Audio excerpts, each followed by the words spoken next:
What is up, everybody? Hope we're all doing well. Welcome back to the channel. I don't usually talk about Nintendo because I'm quite scared of them. Last time I talked about Nintendo, I realized that they don't really like esports, and they also don't like when you steal their music. This is actually a crazy story coming after the fact that Nintendo has now handed thousands of copyright strikes to one individual who has been known to go to YouTube to post all Nintendo soundtracks and music and songs. His name is Gilva Sunner, and he's actually been doing this for quite some time, for several years, acquiring and racking up over 1.5 billion views, which I don't believe any of those are actually monetized. Could be wrong on that, but now Nintendo's coming back, not for the first time.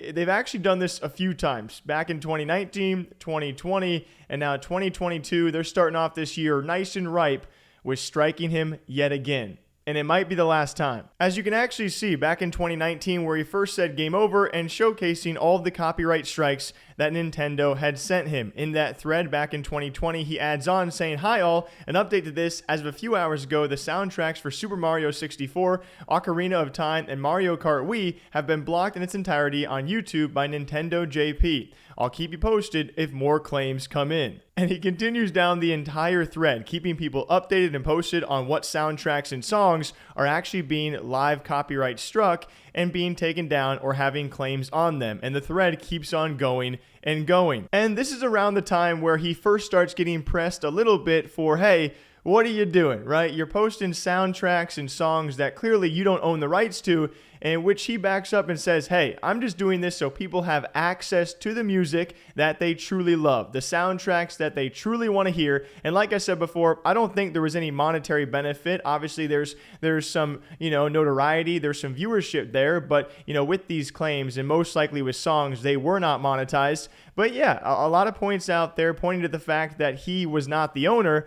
But his point being, hey, I'm just giving you guys the content that a lot of people do want to listen to, and otherwise Nintendo doesn't give you the chance to do. And I'm assuming he's going to stick to that story to this day. Unfortunately, it was actually this day where he gave us all an update where Nintendo is back again, and it might be his final ride because he's done putting up with all the hassle and he's going to be deleting the entire YouTube channel. As he said, "Hi everyone, after the 1,300 copyright blocks from Nintendo a few days ago, the YouTube channel received another 2,200 blocks today, with likely many more to follow. After thinking about this a lot over the past few days, I've decided that at this point, it's really not worth to keep the channel up any longer and will therefore delete the Gilva Sunner YouTube channel, or what's left of it, this coming Friday." There are many different opinions over what is happening, and that's fine. I can understand pretty much all sides. I know this is disappointing to read from a lot of you, but I hope you all can respect my decision to want to move on at this point.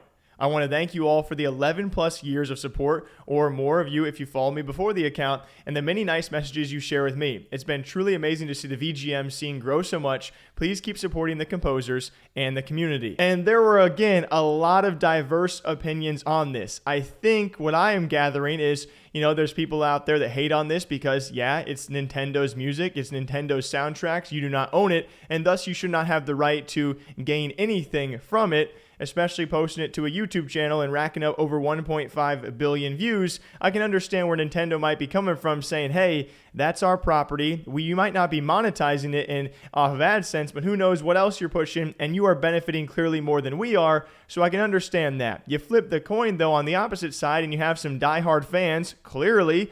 We're talking over 1 billion views. We are talking about probably millions of people, if not tens of millions, who just like to go somewhere to listen to their favorite songs and music. So I understand why they would be upset. And then you look right down the middle. I think we've seen a lot of responses from the community on this saying, hey, I understand where Nintendo's coming from. You probably do deserve to have this content taken down, but there is no alternative, and that's where Nintendo is also failing. Yes, the copyright strikes are fair, but we also are not very big fans of Nintendo not offering an alternative to the situation, because clearly there's a demand for all the stuff he's been posting, but what is Nintendo going to do about it?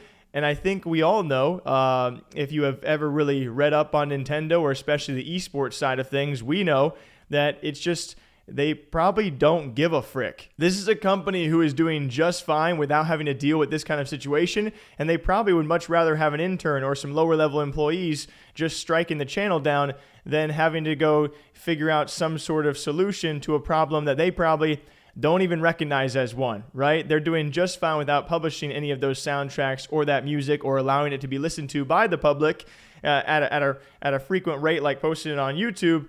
So I just don't think Nintendo cares. But what do you think about this? This is someone out there who's been doing this for nearly a decade plus, accruing over 1 billion views, 1.5 billion views, and offering a service to a lot of people they truly do love. But it makes for a great debate out there about where you fall on this debate. Nintendo has now struck this man thousands and thousands of times, causing him to delete his YouTube channel, but a YouTube channel that is based all around Nintendo stuff. Nintendo-owned content.